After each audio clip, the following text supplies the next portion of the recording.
ई mission Punjabi. ਅੱਜ ਦੇ ਖਬਰਸਾਰ ਵਿਸ਼ਲੇਸ਼ਣ ਪ੍ਰੋਗਰਾਮ ਦੇ ਵਿੱਚ ਤੁਹਾਡਾ ਸਵਾਗਤ ਹੈ। ਪੀਸੀਐਸ ਲਾਬੀ ਵੱਲੋਂ ਜਿਹੜੀ ਹੜਤਾਲ ਉੱਤੇ ਸੀ, ਮੁੱਖ ਮੰਤਰੀ ਭਗਵੰਤ ਸਿੰਘ ਮਾਨ ਦੀ ਲੰਘੇ ਕੱਲ ਦਿੱਤੀ ਚੇਤਾਵਨੀ ਕਹਿ ਲਈਏ ਕਿ ਇੱਕ ਵੱਡੀ ਘੁਰਕੀ ਮਗਰੋਂ ਜਿੱਥੇ ਇਹ ਚਰਚਾ ਅੱਜ ਦੂਜੇ ਦਿਨ ਵੀ ਜਾਰੀ ਰਹੀ, ਉੱਥੇ ਦਫ਼ਤਰਾਂ ਦੇ ਵਿੱਚ ਜਿਹੜੇ ਕੰਮਕਾਜ ਹਨ ਉਹ ਅੱਜ ਆਮ ਵਾਂਗ ਆਮ ਲੀਹ ਉੱਤੇ ਪੈ ਗਏ ਹਨ ਤੇ ਇਹ ਵੀ ਚਰਚਾ ਨਾਲ ਅੱਜ ਦੂਜੇ ਦਿਨ ਵੀ ਵਗੀ ਰਹੀ ਕਿ ਹੁਣ ਆਈਐਸ ਲਾਬੀ ਵੀ ਨਰਮ ਪੈ ਜਾਏਗੀ। ਹੁਣ ਇੱਥੇ ਵੇਖਿਆ ਜਾਵੇ ਕਿ ਉਪਜੇ ਇਸ ਸਾਰੇ ਵਰਤਾਰੇ ਦਾ ਇਹ ਮਤਲਬ ਹੈ ਕਿ ਹੁਣ ਸਰਕਾਰ ਸੁਰਖਰੂ ਹੋ ਗਈ ਹੈ ਕਿ ਹੁਣ ਅਜਿਹੀ ਕੋਈ ਸਰਕਾਰ ਨੂੰ ਚਿੰਤਾ ਨਹੀਂ ਕਿ ਅਫਸਰਸ਼ਾਹੀ ਲਾਬੀ ਨਾਲ ਅਗਲੇ ਸਮੇਂ ਕੋਈ ਆਡਾ ਲੱਗ ਸਕਦਾ ਹੈ, ਪਰੰਤੂ ਜਿਹੜੀ ਆਮ ਲੋਕਾਂ ਦੇ ਵਿੱਚ ਚਿੰਤਾ ਇਹ ਹੈ ਕਿ ਅਫਸਰਸ਼ਾਹੀ ਲਾਬੀ ਕਿਤੇ, ਕਿਉਂਕਿ ਜਿਹੜੀ ਭ੍ਰਿਸ਼ਟਾਚਾਰ ਵਿਰੋਧੀ ਮੁਹਿੰਮ ਹੈ ਇਸ ਮਾਮਲੇ ਉੱਤੇ ਹੀ ਅਫਸਰਾਂ ਦੀ ਸਰਕਾਰ ਨਾਲ ਪਿਛਲੇ ਸਮੇਂ ਕਹਿ ਲਈਏ ਕਿ ਖੜਕੇ ਦੜਕੇ ਵਾਲੀ ਗੱਲ ਹੁੰਦੀ ਰਹੀ ਤੇ ਜਿਹੜਾ ਆਮ ਲੋਕਾਂ ਦੇ ਵਿੱਚ ਹੁਣ ਚਰਚਾ ਹੈ ਕਿ ਕਿਤੇ ਅਗਲੇ ਸਮੇਂ ਸਰਕਾਰ ਦੀ ਇਸ ਜਿਹੜੀ ਭ੍ਰਿਸ਼ਟਾਚਾਰ ਵਿਰੋਧੀ ਮੁਹਿੰਮ ਹੈ ਇਹਦੇ ਵਿੱਚ ਅਫਸਰ ਕਿਤੇ ਕੋਈ ਅੜਿੱਕਾ ਤਾਂ ਨਹੀਂ ਡਾਉਣਗੇ। ਖੈਰ, ਕਾਨੂੰਨ ਵਾਂਗ ਸਰਕਾਰਾਂ ਦੇ ਵੀ ਹੱਥ ਲੰਬੇ ਹੁੰਦੇ ਹੈ ਤੇ ਮੁੱਖ ਮੰਤਰੀ ਭਗਵੰਤ ਸਿੰਘ ਮਾਨ ਨੇ ਸ਼ਾਇਦ ਅਜਿਹਾ ਇੱਕ ਟ੍ਰੇਲਰ ਅਫਸਰਸ਼ਾਹੀ ਨੂੰ ਜ਼ਰੂਰ ਵਿਖਾ ਦਿੱਤਾ ਹੈ। ਲਿਹਾਜ਼ਾ ਪੰਜਾਬ ਦੀ ਆਮ ਜਨਤਾ ਨੇ ਮੁੱਖ ਮੰਤਰੀ ਭਗਵੰਤ ਸਿੰਘ ਮਾਨ ਨੂੰ ਕਾਫੀ ਇਸ ਮਾਮਲੇ ਉੱਤੇ ਦਾਦ ਦਿੱਤੀ ਹੈ ਤੇ ਅਜਿਹੇ ਕਦਮਾਂ ਨੂੰ ਮੁਬਾਰਕ ਕਦਮ ਤੱਕ ਵੀ ਗਰਦਾਨਿਆ ਹੈ। ਸੋਸ਼ਲ ਮੀਡੀਆ ਉੱਤੇ ਇਹ ਕਾਫੀ ਚਰਚਾ ਭਖੀ ਰਹੀ, ਜਿੱਥੇ ਆਮ ਲਕਾਈ ਕਹਿ ਲਈਏ ਕਿ ਸਿਆਸੀ ਧਿਰਾਂ ਨੂੰ ਛੱਡ ਕੇ ਆਮ ਲੋਕਾਂ ਨੇ ਇਸ ਮਾਮਲੇ ਦੇ ਵਿੱਚ ਭਗਵੰਤ ਸਿੰਘ ਮਾਨ ਦੀ ਧਿਰ ਵੱਲ ਆਪਣਾ ਡੱਕਾ ਸੁੱਟਿਆ ਤੇ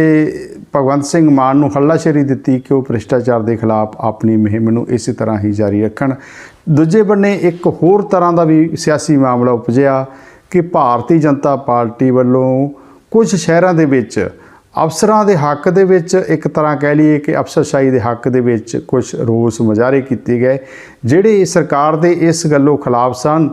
ਕਿ ਅਫਸਰਸ਼ਾਹੀ ਦੇ ਖਿਲਾਫ ਸਰਕਾਰ ਨੂੰ ਜਿਹੜੇ ਤੇਵਰ ਵਿਖਾਏ ਜਾ ਰਹੇ ਨੇ ਉਹ ਗਲਤ ਨੇ। ਹਾਲਾਂਕਿ ਅਜਿਹੇ ਸਮੇਂ ਦੌਰਾਨ ਹੀ ਸਰਕਾਰ ਵੱਲੋਂ ਇੱਕ ਅਫਸਰਾਂ ਨੂੰ ਵੱਡੀ ਚੇਤਾਵਨੀ ਦੇ ਦਿੱਤੀ ਸੀ, ਜਿਹੜਾ ਮਾਹੌਲ ਸੀ ਉਹ ਇੱਕਦਮ ਪਲਟਾ ਮਾਰ ਗਿਆ। ਖੈਰ, ਭਾਜਪਾ ਪੰਜਾਬ ਦੇ ਹਰ ਸਿਆਸੀ ਮਾਹੌਲ ਦੇ ਵਿੱਚ ਇੰਨੇ ਦਿਨੀ ਵੱਡੇ ਪੈਰ ਪਸਾਰ ਰਹੀ ਹੈ। ਜਿੱਥੇ ਵੀ ਭਾਰਤੀ ਜਨਤਾ ਪਾਰਟੀ ਨੂੰ ਕੋਈ ਇਸ ਤਰ੍ਹਾਂ ਦੀ ਗੁੰਜਾਇਸ਼ ਦਿਸਦੀ ਹੈ ਤਾਂ ਉਹ ਸਿਆਸੀ ਲਿਹਾਜ਼ ਤੋਂ ਉਹਦੇ ਦੇ ਵਿੱਚ ਆਪਣਾ ਰੋਲ ਜ਼ਰੂਰ ਅਦਾ ਕਰਦੇ ਹੈ। ਖੈਰ, ਵਿਰੋਧੀ ਧਿਰਾਂ ਦਾ ਅਜਿਹਾ ਰੋਲ ਹੋਣਾ ਵੀ ਚਾਹੀਦਾ, ਪਰੰਤੂ ਇਹ ਨਹੀਂ ਕਿ ਜਦੋਂ ਕੋਈ ਭ੍ਰਿਸ਼ਟਾਚਾਰ ਦੇ ਖਿਲਾਫ ਚੰਗਾ ਕਦਮ ਸਰਕਾਰ ਵੱਲੋਂ ਉਠਾਇਆ ਜਾਵੇ ਤੇ ਉਹਦੇ ਵਿੱਚ ਹੀ ਕੋਈ ਵੱਖਰੀ ਤਰ੍ਹਾਂ ਦਾ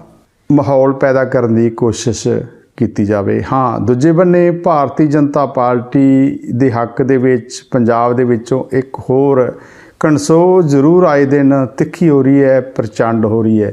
ਕਿ ਸ਼੍ਰੋਮਣੀ ਅਕਾਲੀ ਦਲ ਦਾ ਇੱਕ ਵੱਡਾ ਆਗੂ ਅਗਲੇ ਸਮੇਂ ਉਹ ਭਾਰਤੀ ਜਨਤਾ ਪਾਰਟੀ ਦਾ ਹਿੱਸਾ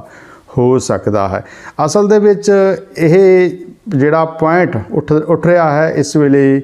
ਸਰਜੀਤ ਸਿੰਘ ਰੱਖੜਾ ਪਰਿਵਾਰ ਉੱਤੇ। ਸਰਜੀਤ ਸਿੰਘ ਰੱਖੜਾ ਸ਼੍ਰੋਮਣੀ ਅਕਾਲੀ ਦਲ ਦੇ ਵਾਹਦ ਆਗੂ ਹਨ ਤੇ ਉਹ ਜਿੱਥੇ ਪਟਿਆਲਾ ਜ਼ਿਲ੍ਹੇ ਦੇ ਪ੍ਰਧਾਨ ਹਨ, ਉੱਥੇ ਪਿਛਲੇ ਸਮੇਂ ਉਹ ਸਾਬਕਾ ਕੈਬਨਿਟ ਮੰਤਰੀ ਵਜੋਂ ਵੀ ਅਕਾਲੀ ਸਭਾ, ਸਿਆਸੀ ਸਭਾ ਅਤੇ ਪ੍ਰਸ਼ਾਸਕੀ ਸਭਾ ਦੇ ਵਿੱਚ ਕਾਫੀ ਮਸ਼ਰੂਫ ਰਹੇ ਹਨ। ਉਹਨਾਂ ਨੂੰ ਇੱਕ ਦਰਵੇਸ਼ ਸਿਆਸਤਦਾਨ ਵਜੋਂ ਵੀ ਸੱਦਿਆ ਜਾਂਦਾ ਹੈ, ਪਰੰਤੂ ਇਹ ਚਰਚਾ ਕਿਉਂ ਉੱਠ ਰਹੀ ਹੈ ਕਿ ਰੱਖੜਾ ਪਰਿਵਾਰ ਦੇ ਭਾਰਤੀ ਜਨਤਾ ਪਾਰਟੀ ਨਾਲ ਨੇੜਤਾ ਦੇ ਜਿਹੜੇ ਮਸੌਦੇ ਹੈ ਉਹ ਵੱਧ ਰਹੇ ਹੈ। ਅਸਲ ਦੇ ਵਿੱਚ ਜਦੋਂ ਬੀਬੀ ਜਗੀਰ ਕੌਰ ਹੋਰਾਂ ਨੇ ਪਾਲਾਬੰਦੀ ਕੀਤੀ ਤਾਂ ਉਸ ਸਮੇਂ ਹੀ ਕੁਝ ਮੀਡੀਆ ਐਡਰੈਸ ਵੱਲੋਂ ਅਜਿਹੇ ਮਾਮਲੇ ਉਠਾਏ ਗਏ ਤੇ ਇਸ ਮਗਰੋਂ ਇਹ ਮਾਮਲਾ ਇੱਕ ਵਾਰ ਸ਼ਾਂਤ ਹੋ ਗਿਆ। ਪਰੰਤੂ ਜਦੋਂ ਪਿਛਲੇ ਦਿਨੀ ਰੱਖੜਾ ਪਰਿਵਾਰ ਦੇ ਕਹਿ ਲਈਏ ਕਿ ਵੱਡੇ ਭਰਾ ਜਿਹੜੇ ਕਿ ਇਸ ਵੇਲੇ ਅਮਰੀਕਾ ਦੇ ਵਿੱਚ ਮਿਲਵਾਕੀ ਦੇ ਵਿੱਚ ਰਹਿੰਦੇ ਹੈ, ਇੱਕ ਕੌਮਾਂਤਰੀ ਪੱਧਰ ਦੇ ਉੱਘੇ ਕਾਰੋਬਾਰੀ ਵੀ ਹਨ ਦਰਸ਼ਨ ਸਿੰਘ ਧਾਲੀਵਾਲ ਉਰਫ ਦਰਸ਼ਨ ਸਿੰਘ ਰੱਖੜਾ, ਉਹਨਾਂ ਬਾਰੇ ਇਹ ਇੱਕ ਚੰਗੀ ਖਬਰ ਆਈ ਕਿ ਭਾਰਤ ਸਰਕਾਰ ਵੱਲੋਂ ਜਿਹੜਾ ਪ੍ਰਵਾਸੀ ਭਾਰਤੀ ਸੰਮੇਲਨ ਕੀਤਾ ਜਾ ਰਿਹਾ, ਜਿਹੜਾ ਪਿਛਲੇ ਦਿਨੀ ਅੰਦੌਰ ਦੇ ਵਿੱਚ ਸਮਾਪਤ ਹੋ ਗਿਆ, ਉਹਦੇ ਵਿੱਚ ਦਰਸ਼ਨ ਸਿੰਘ ਧਾਲੀਵਾਲ ਹੋਰਾਂ ਦਾ ਵੀ ਨਾਂ ਹੈ। ਭਾਰਤ ਸਰਕਾਰ ਵੱਲੋਂ ਉਸ ਅੰਦੌਰ ਵਿੱਚ ਰੱਖੇ ਜਾ ਰਹੇ ਪ੍ਰੋਗਰਾਮ ਦੇ ਵਿੱਚ ਦਰਸ਼ਨ ਸਿੰਘ ਧਾਲੀਵਾਲ ਨੂੰ ਵੀ ਸਨਮਾਨਿਆ ਜਾ ਰਿਹਾ ਹੈ। ਇਹ ਉੱਚ ਦਰਜੇ ਦਾ ਪ੍ਰਵਾਸੀ ਪੁਰਸਕਾਰ ਜਿਹੜਾ ਭਾਰਤ ਸਰਕਾਰ ਵੱਲੋਂ ਦਿੱਤਾ ਜਾਂਦਾ ਹੈ, ਜਿਸ ਦੀ ਪਹਿਲੇ ਦਿਨ ਕਹਿ ਲਈਏ ਕਿ ਉਦਘਾਟਨ ਦੀ ਰਸਮ ਬਕਾਇਦਾ ਪ੍ਰਧਾਨ ਮੰਤਰੀ ਨਰਿੰਦਰ ਮੋਦੀ ਵੱਲੋਂ ਕੀਤੀ ਗਈ ਤੇ ਇਹ ਪੁਰਸਕਾਰ ਉੱਘੀਆਂ ਸ਼ਖਸੀਅਤਾਂ ਨੂੰ ਦੇਸ਼ ਦੀ ਰਾਸ਼ਟਰਪਤੀ ਵੱਲੋਂ ਪ੍ਰਦਾਨ ਵੀ ਕੀਤੇ ਗਏ। ਤੇ ਆਪਾਂ ਗੱਲ ਕਰ ਰਹੇ ਹਾਂ ਕਿ ਉਸ ਜਿਹੜਾ ਅਨਾਉਂਸਮੈਂਟ ਜਦੋਂ ਹੋਈ ਉਸ ਤੋਂ ਬਾਅਦ ਫਿਰ ਇਹ ਚਰਚਾ ਮੱਘ ਗਈ ਕਿ ਰੱਖੜਾ ਪਰਿਵਾਰ ਦੀ ਭਾਰਤੀ ਜਨਤਾ ਪਾਰਟੀ ਨਾਲ ਨੇੜਤਾ ਵੱਧ ਰਹੀ ਹੈ। ਪਰੰਤੂ ਆਪਾਂ ਗੱਲ ਕਰਦੇ ਹਾਂ, ਖੈਰ ਸਨਮਾਨ ਅਨਾਉਂਸ ਹੋਇਆ, ਮਿਲ ਗਿਆ ਤੇ ਮਿਲਣ ਤੋਂ ਬਾਅਦ ਇੱਕ ਵਾਰ ਇਹ ਚਰਚਾ ਫਿਰ ਭਖ ਗਈ ਹੈ, ਪ੍ਰਚੰਡ ਹੋ ਗਈ ਹੈ, ਕਿਉਂਕਿ ਦਰਸ਼ਨ ਸਿੰਘ ਧਾਲੀਵਾਲ ਹੋਰੀ ਸਨਮਾਨ ਤੋਂ ਬਾਅਦ ਲੰਘੇ ਕੱਲ੍ਹ ਦਿੱਲੀ ਦੇ ਵਿੱਚ ਦਿੱਲੀ ਸਿੱਖ ਗੁਰਦੁਆਰਾ ਪ੍ਰਬੰਧਕ ਕਮੇਟੀ ਦੇ ਮੰਚ ਤੋਂ ਸਨਮਾਨੇ ਗਏ ਹੈ। ਕਿਉਂਕਿ ਇਸ ਵੇਲੇ ਦਿੱਲੀ ਸਿੱਖ ਗੁਰਦੁਆਰਾ ਪ੍ਰਬੰਧਕ ਕਮੇਟੀ ਉੱਤੇ ਜਿਹੜੀ ਕਾਬਜ਼ 'ਤੇ ਰਹਿ ਕਹਿ ਲਈਏ ਕਿ ਹਰਮੀਤ ਸਿੰਘ ਕਾਲਕਾ ਇਸ ਵੇਲੇ ਪ੍ਰਧਾਨ ਹਨ, ਜਦੋਂ ਕਿ ਕਹਿ ਲਈਏ ਕਿ ਕਥਿਤ ਤੌਰ 'ਤੇ ਬੈਕਗਰਾਊਂਡ ਦੇ ਵਿੱਚ ਇਸ ਵੇਲੇ ਮਨਜਿੰਦਰ ਸਿੰਘ ਸਰਸਾ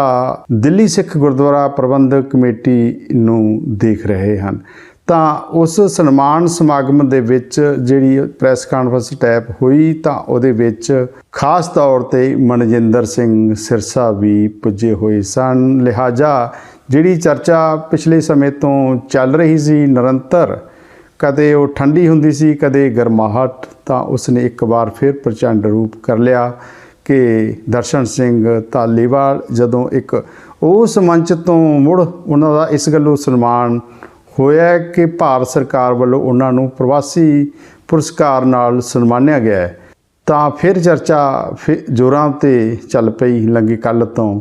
ਕਿ ਰੱਖੜਾ ਪਰਿਵਾਰ ਦੀ ਭਾਜਪਾ ਨਾਲ ਨੇੜਤਾ ਪਹਿਲਾਂ ਨਾਲੋਂ ਵੀ ਵੱਧ ਰਹੀ ਹੈ, ਬਲਕਿ ਵੱਡੇ ਕਦਮ ਨਾਲ ਵਧਣ ਲੱਗੀ ਹੈ। ਭਾਵੇਂ ਰੱਖੜਾ ਪਰਿਵਾਰ ਵੱਲੋਂ ਜਾਂ ਰੱਖੜਾ ਪਰਿਵਾਰ ਨਾਲ ਸਮਰਥਕ ਜਿਹੜੇ ਸਿਆਸੀ ਆਗੂ ਨੇ ਸਵੇਰੇ ਸ਼੍ਰੋਮਣੀ ਅਕਾਲੀ ਦਲ ਦੇ ਵਿੱਚ, ਉਹਨਾਂ ਵੱਲੋਂ ਵਾਰ-ਵਾਰ ਇਸ ਗੱਲ ਨੂੰ ਡਿਨਾਈ ਕੀਤਾ ਜਾ ਰਿਹਾ ਹੈ ਕਿ ਅਜਿਹੀ ਕੋਈ ਗੱਲ ਨਹੀਂ ਕਿ ਉਹ ਭਾਰਤੀ ਜਨਤਾ ਪਾਰਟੀ ਦੇ ਨੇੜੇ ਹੋ ਰਹੇ ਹਨ ਜਾਂ ਉਹਨਾਂ ਦਾ ਕੋਈ ਸ਼੍ਰੋਮਣੀ ਅਕਾਲੀ ਦਲ ਨੂੰ ਛੱਡਣ ਦਾ ਇਰਾਦਾ ਹੈ। ਉਹ ਕੱਟੜ ਅਕਾਲੀ ਹਨ, ਪੱਕੇ ਅਕਾਲੀ ਰਹਿਣਗੇ। ਪਰੰਤੂ ਇਹ ਚਰਚਾ ਰੱਖੜਾ ਪਰਿਵਾਰ ਦਾ ਖਹਿੜਾ ਨਹੀਂ ਛੱਡ ਰਹੀ। ਹਾਲਾਂਕਿ ਜਿਹੜੀ ਇਸ ਚਰਚਾ ਦੇ ਵਿੱਚੋਂ ਵੱਖਰੀ ਤਰ੍ਹਾਂ ਦੀ ਗੱਲ ਸਾਹਮਣੇ ਆ ਰਹੀ ਹੈ ਕਿ ਦਰਸ਼ਨ ਸਿੰਘ ਧਾਲੀਵਾਲ ਲੰਘੇ ਕੱਲ੍ਹ ਉਹ ਦਿੱਲੀ ਦੇ ਵਿੱਚ ਦਿੱਲੀ ਸਿੱਖ ਗੁਰਦੁਆਰਾ ਪ੍ਰਬੰਧਕ ਕਮੇਟੀ ਦੇ ਮੰਚ ਤੋਂ ਸਨਮਾਨੇ ਗਏ, ਜਿੱਥੇ ਉੱਘੇ ਭਾਜਪਾ ਦੇ ਆਗੂ ਵੀ ਸ਼ਾਮਲ ਹੋਏ ਤੇ ਅੱਜ ਉਹਨਾਂ ਦਾ ਪਟਿਆਲਾ ਪੁੱਜਣ ਤੇ ਸ਼੍ਰੋਮਣੀ ਅਕਾਲੀ ਦਲ ਵੱਲੋਂ ਵੱਡੇ ਡੰਕੇ ਦੇ ਨਾਲ ਉਹਨਾਂ ਦਾ ਸਨਮਾਨ ਕੀਤਾ ਗਿਆ।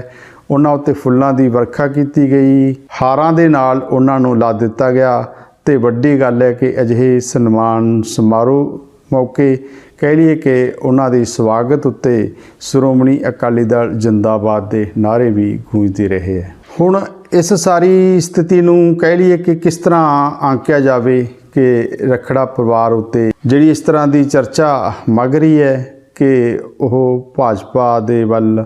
ਉਹਨਾਂ ਦੇ ਕਦਮ ਨੇੜੇ ਹੈ ਜਾਂ ਨੇੜਤਾ ਵੱਲ ਰੱਖੜਾ ਪਰਿਵਾਰ ਵੱਧ ਰਿਹਾ ਹੈ। ਖੈਰ ਇੱਥੇ ਇੱਕ ਹੋਰ ਵੱਡੀ ਗੱਲ ਹੈ ਕਿ ਦਰਸ਼ਨ ਸਿੰਘ ਧਾਲੀਵਾਲ ਅਕਸਰ ਹੀ ਜਦੋਂ ਉਹ ਹਿੰਦੁਸਤਾਨ ਕਹਿ ਲਈਏ ਕਿ ਪੰਜਾਬ ਦੇ ਵਿੱਚ ਜਾਂ ਪਟਿਆਲਾ ਆਪਣੇ ਘਰ ਪਿਤਰੀ ਪਿੰਡ ਰੱਖੜਾ ਵਿਖੇ ਜਾਂ ਪਟਿਆਲਾ ਵਿਖੇ ਆਉਂਦੇ ਹੈ ਰਹਿੰਦੇ ਹੈ, ਤਾਂ ਉਹ ਹਰ ਵਾਰ ਸ਼੍ਰੋਮਣੀ ਅਕਾਲੀ ਦਲ ਦੇ ਸਰਪ੍ਰਸਤ ਤੇ ਸਾਬਕਾ ਮੁੱਖ ਮੰਤਰੀ ਪ੍ਰਕਾਸ਼ ਸਿੰਘ ਬਾਦਲ ਨੂੰ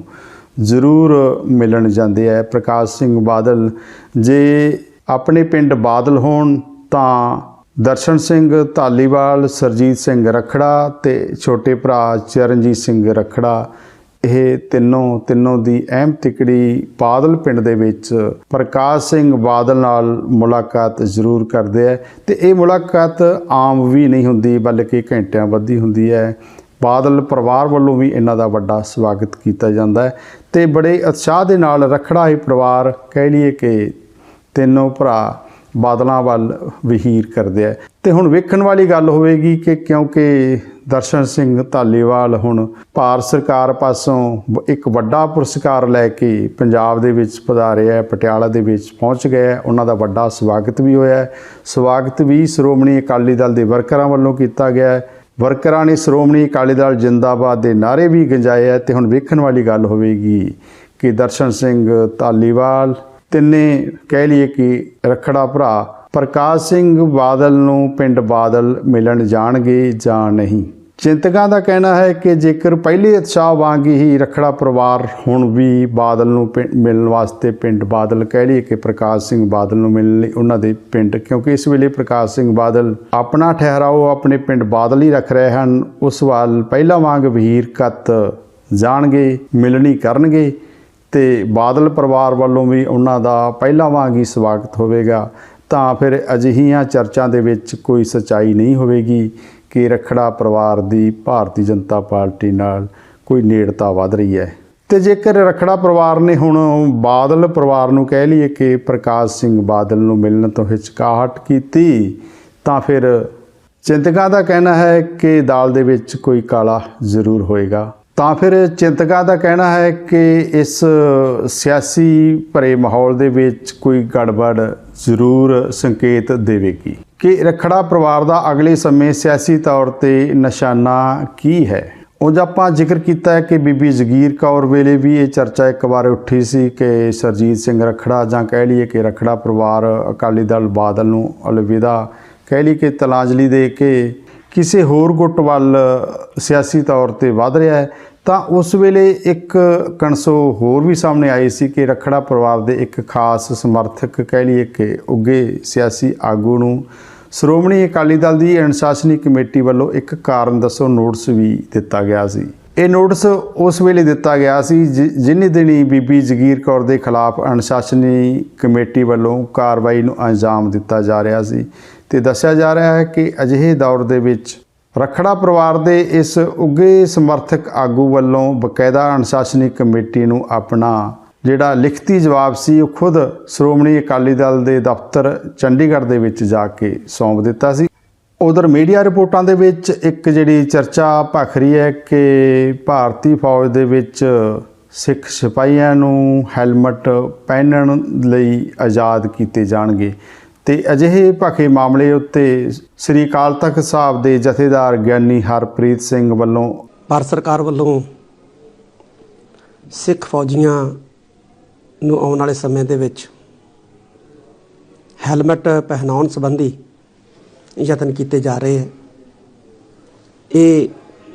ਮੀਡੀਆ ਰਾਹੀਂ ਪਤਾ ਲੱਗਿਆ। ਅਜਿਹੇ ਯਤਨ ਅੰਗਰੇਜ਼ ਸਰਕਾਰ ਨੇ ਵੀ ਦੂਸਰੇ ਵਿਸ਼ਵ ਯੁੱਧ ਦੌਰਾਨ ਕੀਤੇ ਸਨ। ਉਸ ਵਕਤ ਸਿੱਖ ਫੌਜੀਆਂ ਨੇ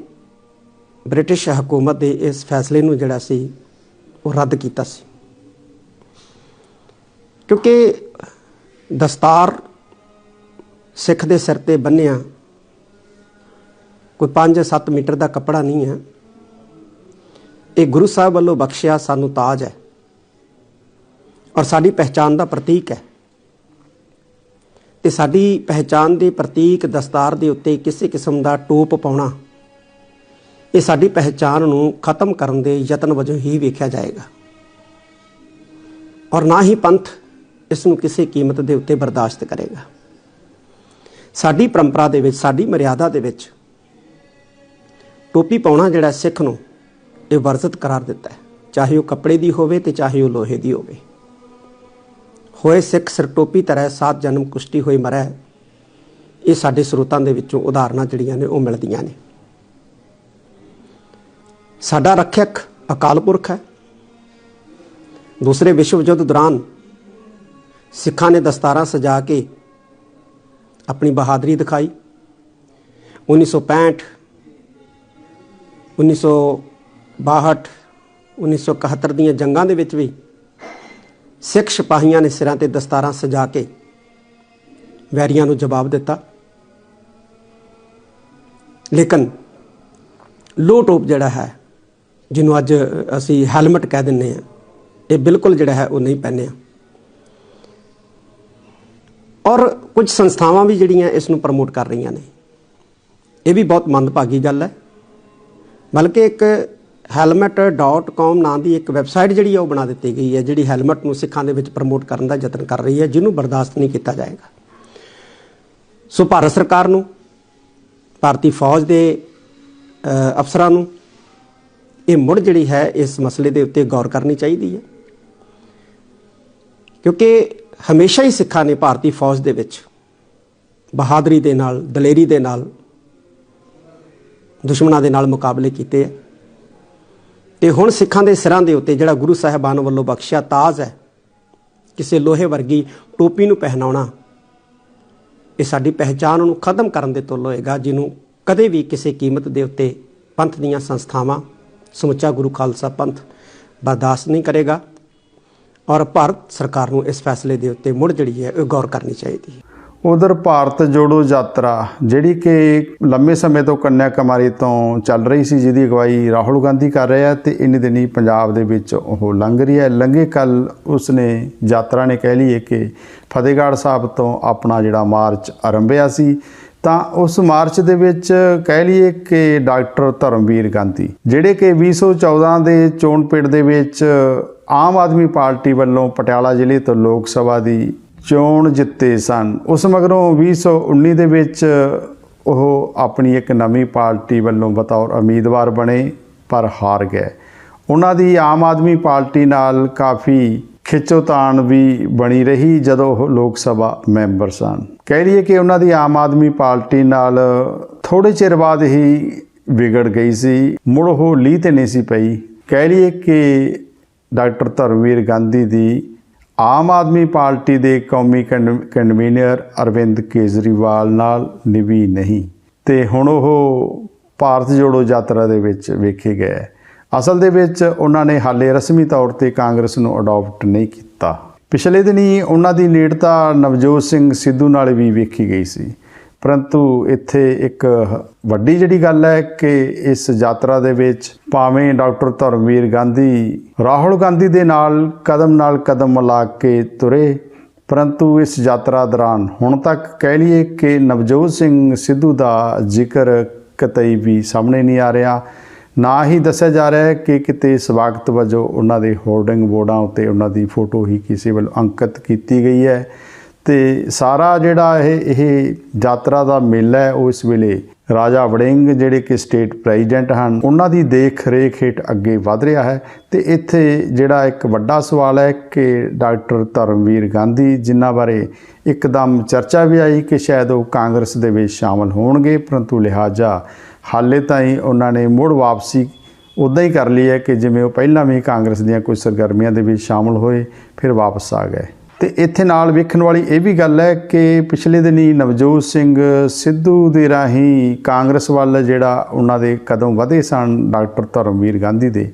ਤਾਂ ਹੁਣ ਉਹਨਾਂ ਦੇ ਜਿਹੜੇ ਅੱਗੇ ਕਦਮ ਵਧੇ ਹੈ ਉਹ ਰਾਜਾ ਵੜਿੰਗ ਦੇ ਰਾਹੀਂ। ਤੇ ਵੇਖਣ ਵਾਲੀ ਗੱਲ ਹੋਵੇਗੀ ਕਿ ਡਾਕਟਰ ਧਰਮਵੀਰ ਗਾਂਧੀ ਅਗਲੇ ਸਮੇਂ ਜੇ ਕਾਂਗਰਸ ਦੇ ਵਿੱਚ ਸ਼ਮੂਲੀਅਤ ਬਣਾਉਣਗੇ ਵੀ ਤਾਂ ਉਹ ਕਿਸ ਆਗੂ ਜ਼ਰੀਏ, ਕੀ ਉਹ ਨਵਜੋਤ ਸਿੰਘ ਸਿੱਧੂ ਦਾ ਸਾਥ ਪਹਿਲਾਂ ਵਾਂਗ ਦੇਣਗੇ ਜਾਂ ਉਹ ਕਿਸੇ ਹੋਰ ਆਗੂ ਨੂੰ ਜਾਂ ਰਾਜਾ ਵੜਿੰਗ ਜ਼ਰੀਏ ਕਾਂਗਰਸ ਦੇ ਵਿੱਚ ਸ਼ਮੂਲੀਅਤ ਬਣਾਉਣਗੇ। ਉਂਝ ਡਾਕਟਰ ਗਾਂਧੀ ਬਾਰੇ ਇਹ ਵੀ ਜ਼ਿਕਰ ਹੈ ਕਿ ਉਹਨਾਂ ਵੱਲੋਂ ਹਾਲੇ ਖੁੱਲ੍ਹ ਕੇ ਕੋਈ ਇਸ ਤਰ੍ਹਾਂ ਦਾ ਬਿਆਨ ਵੀ ਨਹੀਂ ਦਿੱਤਾ ਜਾ ਰਿਹਾ ਕਿ ਉਹਨਾਂ ਦੀ ਕਾਂਗਰਸ ਨਾਲ ਨੇੜਤਾ ਕਿਸ ਪੱਧਰ ਦੀ ਹੈ, ਅੰਦਰੂਨੀ ਤੌਰ ਤੇ ਉਹਨਾਂ ਦੀ ਕਾਂਗਰਸ ਨਾਲ ਕਿਸ ਤਰ੍ਹਾਂ ਦੀ ਗੱਲ ਚੱਲ ਰਹੀ ਹੈ ਜਾਂ ਨਿਬੜੀ ਹੋਈ ਹੈ, ਕਿਉਂਕਿ ਸਮਝਿਆ ਜਾ ਰਿਹਾ ਹੈ ਕਿ ਡਾਕਟਰ ਧਰਮਵੀਰ ਗਾਂਧੀ ਭਾਵੇਂ ਕਈ ਵਾਰ ਹੁਣ ਇਹ ਵੀ ਕਹਿ ਰਿਹਾ ਹੈ ਕਿ ਸ਼ਾਇਦ ਉਹਨਾਂ ਦਾ ਸਿਆਸਤ ਤੋਂ ਮੋਹ ਭੰਗ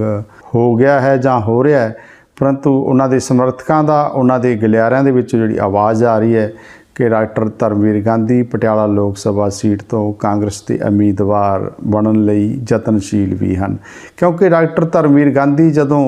ਭਾਰਤ ਜੋੜੋ ਯਾਤਰਾ